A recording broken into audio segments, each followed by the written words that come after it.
কোরবানির ঈদ সামনে রেখে বেশি ব্যবহার হয় এমন সব পণ্যের দাম ঊর্ধ্বমুখী। প্রকারভেদে বেড়েছে সব ধরনের মশলার দাম। সবথেকে বেশি ব্যবহার হয় সাদা এলাচ, যা কেজি প্রতি বিক্রি হচ্ছে ৪,০০০ টাকা পর্যন্ত। দাম বেড়েছে পেঁয়াজ, আদা, রসুন ও কাঁচামরিচের। তবে ব্রয়লার সহ অন্য মুরগির দাম কিছুটা কমেছে। সাকিবুর রহমানের রিপোর্টে বিস্তারিত। সানবিট সব দিবে সামাল। সানবিট ম্যাজিক প্রেস ডিশওয়াশিং এর মাথা ঘোরানো সলিউশন। কোরবানির ঈদে মাংসের সাথে সবথেকে বেশি প্রয়োজন হয় বিভিন্ন ধরনের মশলার। তাই মশলার দোকানে একটু বাড়তি ভিড়। যদিও আগের থেকে পণ্য কেনার তালিকা কমেছে সাধারণের। এবারের বাজেটে ভোগ্যপণ্যের উপর উচ্চকর কমানোর প্রস্তাবের পরেও কোনো প্রভাব নেই বাজারে। উল্টো সাদা এলাচ, দারুচিনি, লবঙ্গ, জিরা থেকে শুরু করে দাম বেড়েছে সব মশলার। বাজারে আমদানি ঘাটতি না থাকলেও পাইকারি বাজারে বেশি দামের প্রভাব পড়েছে খুচরা বাজারে। এলাচ যেমন ৩৬০০ টাকা কেজি, লং হয়েছে ১৮০০ টাকা, গোলমরিচ ১২০০।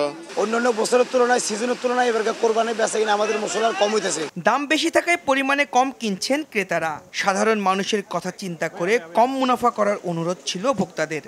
খাইতে পর্যন্ত কোনো অল্প করে লইছি আর কি। দাম কমলে আমরা সবাই মিলে খাইতে পারতাম। পরিমাণ মতো কিনা হচ্ছে, যা সামর্থ্য কুলাই। পেঁয়াজ, কাঁচামরিচ, আদা, রসুনের দামও বেড়েছে। এক রাতের ব্যবধানে কাঁচামরিচ কেজিতে ঠেকেছে ২০০ টাকাতে, আর আদার দর ৩০০। দেশে তো কোনো আদাই নাই, দেশি পণ্য কোনো জিনিস নাই। দেশি ১ কেজি আদা ৪৫০ টাকা। আপনি ইউরোপের যে কোনো জায়গায় যান, আমরা ২-১ জায়গায় গেছি, ২-৪-৫ জায়গায় করছি, সব জায়গায় কোন উৎসব হলে দাম কমে আমাদের দেশে থেকে। ঈদের জন্য মানে কি বাজারে মাল ধরেন কমের কারণে দাম একটু বাইরে গেছে। কোরবানির ঈদে মুরগির চাহিদা কিছুটা কম, তাই কমেছে দাম। ব্রয়লার কেজিতে বিক্রি হচ্ছে ১৯০ টাকায়। ব্রয়লার মুরগি বিক্রি করতেছে আজ ১৯০ টাকা, আর পাকিস্তানি মুরগি বিক্রি করতেছে ৩২০ টাকা। আগের বাড়তি দামে বিক্রি হচ্ছে গরু ও খাসির মাংস। সাকিবুর রহমান, RTV, ঢাকা।